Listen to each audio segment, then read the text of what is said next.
Hello good morning दोस्तों, स्वागत है आप सभी का आपके अपने परिवार सोनी एजुकेशन क्लासेस में। और आज है साथियों आपकी 2 जून।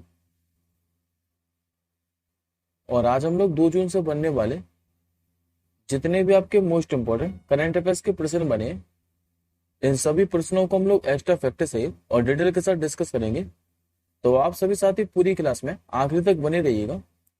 और एक बात और साथियों, इस क्लास की जो पीडीएफ है ये आप सभी रिवीजन के लिए हमारे टेलीग्राम ग्रुप से डाउनलोड कर सकते हैं। टेलीग्राम ग्रुप का जो लिंक है वो इस वीडियो के डिस्क्रिप्शन बॉक्स में है।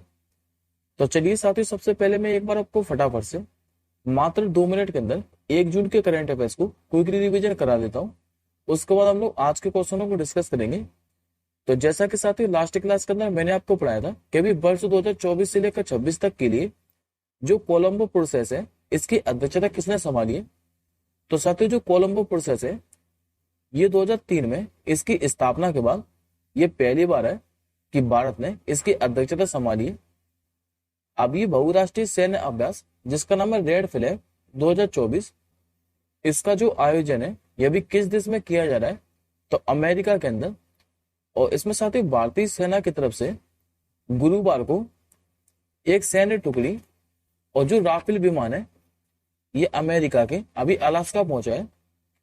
अभी दोहरी भाषा वाली किताबें उपलब्ध कराने वाला जो पहला भारतीय राज्य ये कौन सा बना था, तो ये बना था साथियों उत्तराखंड राज्य। और दोहरी भाषा का मतलब है साथियों कि इसमें एक पेज तो होगा हिंदी में किताब का और दूसरा पेज होगा इंग्लिश के अंदर। और ये काफी अच्छा इनिशिएटिव है उत्तराखंड सरकार के द्वारा। इससे विद्यार्थियों को क्या है कि किताबों के बारे में समझने में आसानी होगी। अभी कर्मचारी जो चयन आयोग है यानी कि एसएससी, इसका भी अध्यक्ष ये किससे बनाया गया था, तो राकेश रंजन को। विश्व जो पशु स्वास्थ्य संगठन है इसके भी महानिदेशक के रूप में किसे चुना गया था, नाम था साथियों इनका इमैनुअल सोबरेन। और इनको 5 वर्षों के लिए जो विश्व पशु स्वास्थ्य संगठन है जिसका मुख्यालय फ्रांस की राजधानी पेरिस में है, इसका भी महानिदेशक बनाया गया इमैनुअल सोबरेन को। अभी जो डिफेंस रिसर्च डेवलपमेंट ऑर्गेनाइजेशन है यानी कि डीआरडीओ, इसने भी एंटी रेडिएशन मिसाइल जिसका नाम है रुद्रम 2, इसका जो सफल परीक्षण है 21 लड़ाकू विमान से किया था। तो इसके साथ जो सफल परीक्षण है यह भी उड़ीसा के तट से जो सुकोई 30M के विमान है इससे रुद्रम 2 मिसाइल का सफल परीक्षण किया था। अभी किस भारतीय शांति रक्षक नायक को मरणोपरांत संयुक्त राष्ट्र पदक से सम्मानित किया गया था, नाम था साथ इनका धनंजय कुमार सिंह। पेरिस ओलंपिक का टिकट पाने वाले अभी जो पहले भारतीय पुरुष मुक्केबाज है ये कौन बने थे, नाम था इनका निशांत देव। इसके बाद हम लोगों ने एक दिवस पढ़ा था कि हर साल जो वर्ल्ड मिल्क डे है ये कब मनाया जाता है, तो 1 जून को। और लास्ट क्वेश्चन साथियों मैंने आपको पढ़ाया था कि अभी किस भारतीय संस्थान को वर्ष 2024 का नेल्सन मंडेला पुरस्कार ये मिला है। तो साथियों बेंगलुरु में स्थित एक संस्थान है जिसका नाम है निमन संस्थान, और इसको भी नेल्सन मंडेला पुरस्कार 2024 मिला है। आई होप साथियों आपको 1 जून के सारे जो करंट अफेयर्स के क्वेश्चन है ये क्लियर हो गए। अब हम लोग आज के क्वेश्चनों को डिस्कस करते हैं। तो आज का साथी आप लोगों से पहला क्वेश्चन पूछ रहा है और स्टार मार्क करेगा, इंपॉर्टेंट प्रश्न है। अभी मासिक धर्म अवकाश नीति प्रारंभ करने वाला देश का जो पहला उच्च न्यायालय है यह कौन सा बना है। आंसर याद रखेंगे दोस्तों आप लोग ऑप्शन नंबर सी यानी कि सिक्किम उच्च न्यायालय। दरअसल जो देश का सबसे छोटा उच्च न्यायालय है सिक्किम उच्च न्यायालय, इसमें अभी 3 न्यायाधीश, एक रजिस्ट्री महिला अधिकारी सहित जो है ये सिर्फ 9 अधिकारी हैं। और ये भी मासिक धर्म अवकाश नीति प्रारंभ करने वाला देश का पहला उच्च न्यायालय बन चुका है। अच्छा, इसमें महिला कर्मचारी जो है ये महीने में 2 से 3 दिन की मासिक धर्म जो है ये छुट्टी ले सकती हैं। बात करते हैं हम लोग सिक्किम के बारे में। तो यदि साथी आप लोगों को याद हो तो मैंने आपको पढ़ाया था कि 16 मई को अभी सिक्किम जो राज्य है इसने अपना स्थापना दिवस मनाया था, क्योंकि सिक्किम जो है ये 16 मई 1975 को राजतंत्र से भारत का 22वां राज्य बना था। मुख्यमंत्री की बात करें तो ये प्रेम सिंह तमांग। राज्यपाल कौन है, तो नाम है इनके साथ लक्ष्मण प्रसाद आचार्य। और इसकी राजधानी क्या है, तो गंगटोक। अब आज का दूसरा क्वेश्चन देखिए। हाल ही में भी मलेरिया से लड़ने के लिए किस अफ्रीकी देश ने जीएम मच्छर का जो है ये प्रयोग प्रारंभ किया है। तो ऐसा करने वाला सबसे जो देश बना है ये बना भी जिबूती देश। तो करेक्ट आंसर होगा आपको ऑप्शन नंबर ए। दरअसल तो इस तकनीक से क्या है कि मच्छरों के जीन में परिवर्तन करके उनकी प्रजनन क्षमता को जो है ये कम किया जाता है। और जो नर मच्छर है इनको अनुवांशिक रूप से संशोधित करके बांझ बनाया जाता है, जिससे साथ ही समय के साथ साथ क्या है कि इनकी जो आबादी है ये कम हो जाती है। बात करते साथ हम लोग जिबूती के बारे में, तो पहले आप लोग मैप में देखिए, ये साथियों आपका अफ्रीका कॉन्टिनेंट है। और अफ्रीका कॉन्टिनेंट में जो आपको हाईलाइट पार्ट दिखाई दे रहा है ये साथियों जिबूती। जिबूती की जो सीमा है ये 3 देशों के साथ लगती है। एक तो इरिट्रिया, दूसरी इसकी जो सीमा है ये लगती है इथोपिया के साथ, और तीसरी ये सीमा साझा करता है सोमालिया देश के साथ। राजधानी की बात करें तो राजधानी साथियों इसकी जिबूती। मुद्रा क्या चलती है, तो मुद्रा चलती है साथियों फ्रैंक। और यहाँ के वर्तमान में भी राष्ट्रपति कौन है, नाम है इनका इस्माइल उमर गुएले। ये वर्तमान में जिबूती के राष्ट्रपति हैं। नेक्स्ट क्वेश्चन देख, हाल ही में भी दुनिया का पहला 3D प्रिंटेड इंजन जो है ये प्रक्षेपित करने वाली दुनिया की जो पहली कंपनी है ये कौन सी बनी है। नाम है साथियों इस कंपनी का अग्रिकुल कॉस्मोस। तो सही उत्तर होगा आपको ऑप्शन नंबर डी। ये जो साथियों अग्रिकुल कॉस्मोस है ये भारत की निजी स्पेस कंपनी है। और इसने अपनी पहले सिंगल स्टेज रॉकेट जिसका नाम है अग्निबाण इसका सफल टेस्ट किया है। यदि साथियों आप लोगों से पूछे किसका जो सफल परीक्षण है ये किया कहां से है, तो आंध्र प्रदेश का जो श्रीहरिकोटा है यहाँ पर भारत के पहले जो प्राइवेट लॉन्च पैड है जिसका नाम है धनुष लॉन्च पैड, यहीं से इसका सफल प्रक्षेपण किया है। अच्छा, इस मिशन को नाम क्या दिया है, तो अग्निबाण SORTED। SORTED का फुल फॉर्म क्या है, तो सब ऑर्बिटल टेक्नोलॉजी डिमोन्स्ट्रेटर इसका फुल फॉर्म है। और ये साथ ही जो अग्निबाण रॉकेट है इसमें प्रयोग होने वाले जो रॉकेट इंजन है इसे नाम क्या दिया है, तो अग्निलेड। बात करते हैं साथियों अग्रिकुल कॉस्मोस के बारे में, तो इसके साथ ही जो स्थापना है ये मोइन SPM और श्रीनाथ रविचंद्रन के द्वारा IIT मद्रास के सहयोग से की गई थी। स्थापना की कब की, तो 2017 के अंदर। और वर्तमान में जो अग्रिकुल कॉस्मोस है ये स्थित कहां पर है, तो तमिलनाडु के चेन्नई के अंदर। अगला क्वेश्चन देखिए, हाल ही में भी भारतीय राष्ट्रीय जो अभिलेखाकार है इसने भी किस देश में पहले विदेशी जो परियोजना है ये शुरू की है। ये शुरू किए हुए साथियों ओमान देश के अंदर। सही आंसर होगा आपको ऑप्शन नंबर बी।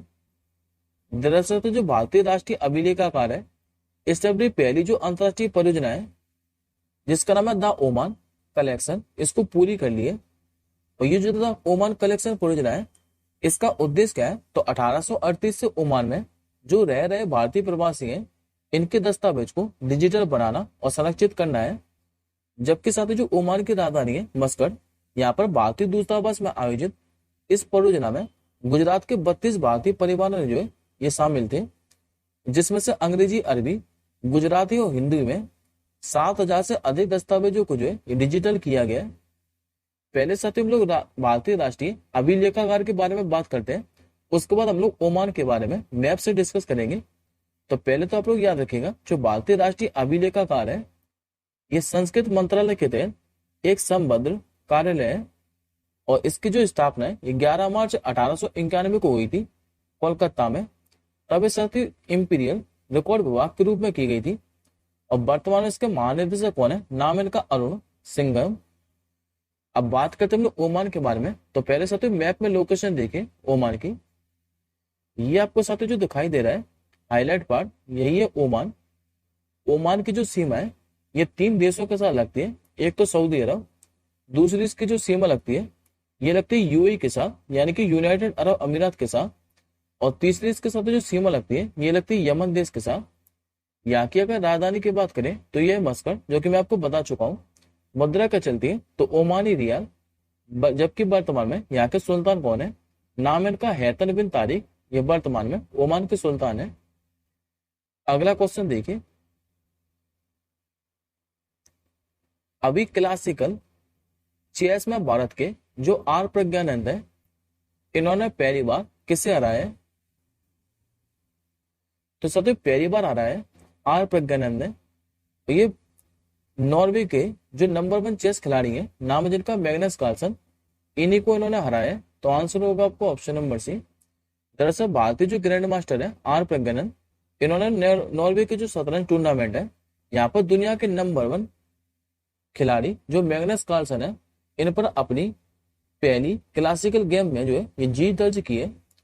और इसी में साथ जो प्रज्ञानंद की बहन है आर वैशाली, इन्होंने नॉर्वे चेस टूर्नामेंट में महिलाओं की क्लासिकल चेस में प्रतियोगिता में 5.5 अंकों के साथ शीर्ष स्थान हासिल किया है। जबकि आर वैशाली ने हराया किसको है, तो कोनेरू हम्पी को। अब बात करते साथियों क्लासिकल चेस के बारे में, तो याद रखिए साथियों जो क्लासिकल चेस है ये धीमी शतरंज के रूप में से जाना जाता है। यानी कि इसमें जो खिलाड़ी है इनको चाल चलने के लिए काफी ज्यादा समय दिया जाता है।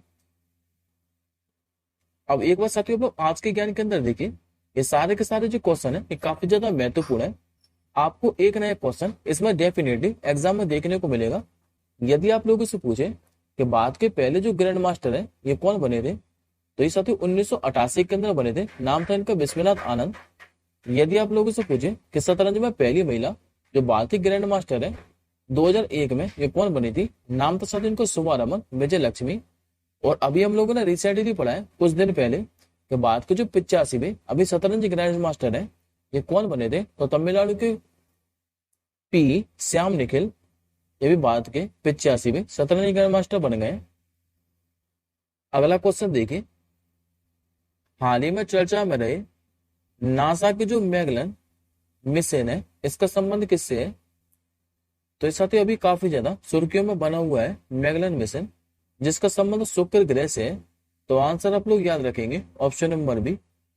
दरअसल नासा का जो मैगलन अंतरिक्ष यान है इसको द्वारा प्राप्त रडार तस्वीरों ने शुक्र के जो उत्तरी गोलार्ध है यहाँ पर बड़ी मात्रा में लावा के होने के संकेत बताए हैं। और नए विश्लेषण के अनुसार ये पता लगा है कि शुक्र ग्रह पर ज्वालामुखी विस्फोट के नए प्रमाण मिले हैं। जो मैगलन अंतरिक्ष यान है ये शुक्र की सतह को मैप करने और ग्रह के गुरुत्वाकर्षण क्षेत्र को मापने के लिए नासा के द्वारा लॉन्च किया गया था। अब बात करते हैं शुक्र ग्रह के कुछ इंपॉर्टेंट फैक्ट के बारे में। तो देखिए साथियों जो शुक्र ग्रह है ये सूर्य से दूरी के हिसाब से दूसरा ग्रह है। इसे पृथ्वी की जुड़वा बहन के रूप में भी जाना जाता है। और ये सौर मंडल का सबसे गर्म ग्रह या फिर सबसे चमकीला ग्रह भी है। इसी को साथ ही सुबह का तारा या फिर शाम का तारा भी कहा जाता है। और शुक्र पर जो दिन रात है ये एक चक्र पृथ्वी के 117 दिन के बराबर होता है। जबकि साथ ही यूरेनस के बाद जो शुक्र ग्रह है ये पूर्व से पश्चिम की ओर घूमता है। तो सारे के सारे जो फैक्ट है ये याद रखिएगा, हो सकता है आप लोगों को एक ना एक फैक्ट एग्जाम में देखने को मिल जाए। अगले क्वेश्चन की ओर बढ़ते हैं हम लोग। हाल ही में भी किस भारतीय अमेरिकी छात्र ने स्क्रिप्स नेशनल स्पेलिंग बी का जो है ये खिताब जीता है? नाम है साथियों इनका बृहत सोमा। तो सही आंसर होगा आपको ऑप्शन नंबर सी। दरअसल जो बृहत सोमा है इन्होंने भी टाई ब्रेकर में 29 शब्दों की जो सही वर्तनी है ये मात्र 90 सेकंड के अंदर की है। और इन्होंने सही वर्तनी कर ये स्क्रिप्ट नेशनल स्पेलिंग बी का खिताब अपने नाम कर लिया है। ये जो बृहत सोमा है ये फ्लोरिडा के 7वीं कक्षा के 12 वर्षीय भारतीय अमेरिकी छात्र हैं। और इनको कितनी इनामी राशि दी गई, तो 50,000 अमेरिकी डॉलर की। और यदि साथियों आप लोगों से पूछे कि इन्होंने हराया किसको है, तो इन्होंने फैजान जकी को हराया है। अगला क्वेश्चन देखें। अभी साथियों जो दिनेश कार्तिक है इन्होंने भी आधिकारिक तौर पर क्रिकेट के किस प्रारूप से संन्यास की घोषणा कर दी है? तो ये साथियों जो दिनेश कार्तिक है ये क्रिकेट टीम के पूर्व विकेट कीपर है।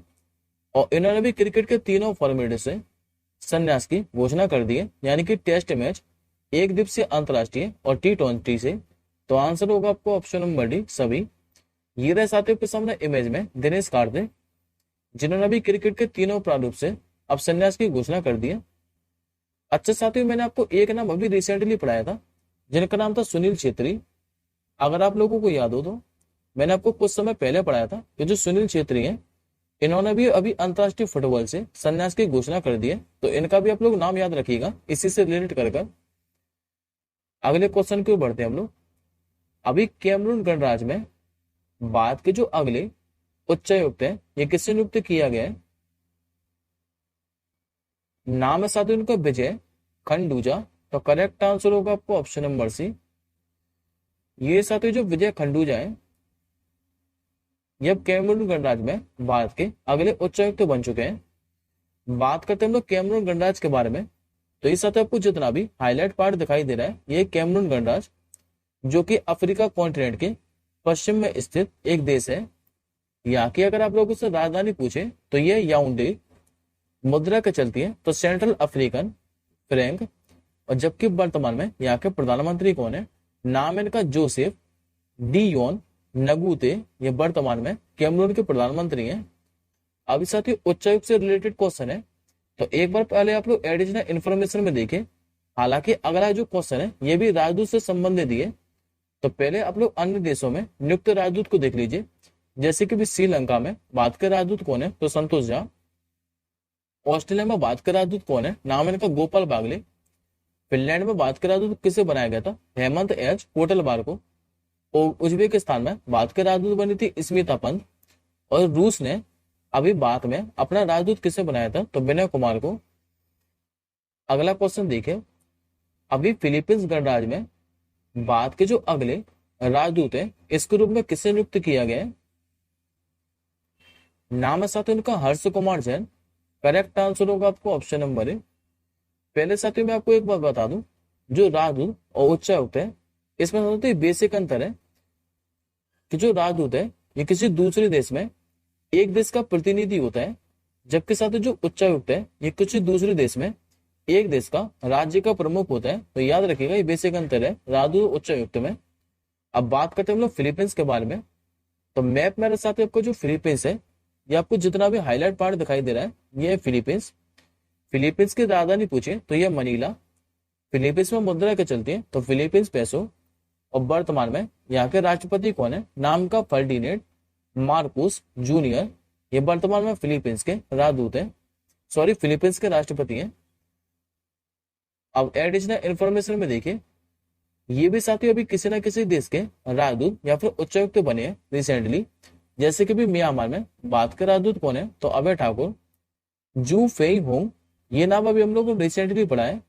इनको भी चीन देश ने बाद में अपना राजदूत बनाया है।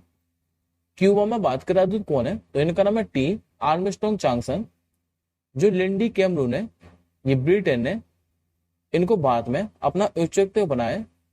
और जो ब्रह्मा कुमार है ये जिम्बाब्वे के अंदर बात के राजदूत है। ये साथियों आपका आज का क्वेश्चन आखिरी क्वेश्चन है कि अभी जो इंदिरा गांधी परमाणु अनुसंधान केंद्र है कलपक्कम इसके भी नए निदेशक के रूप में किसने पदभार ग्रहण किया है?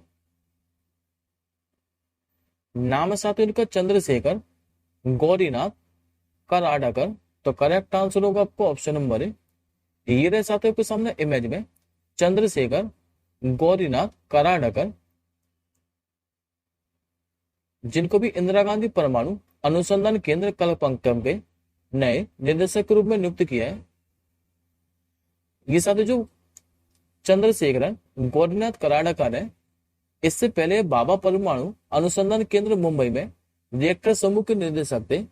और अब इनको इंदिरा गांधी परमाणु अनुसंधान केंद्र जो कलपक्कम है इसके नए निदेशक के रूप में नियुक्त कर दिया है। और साथ ही इन्होंने स्थान किसका लिया है?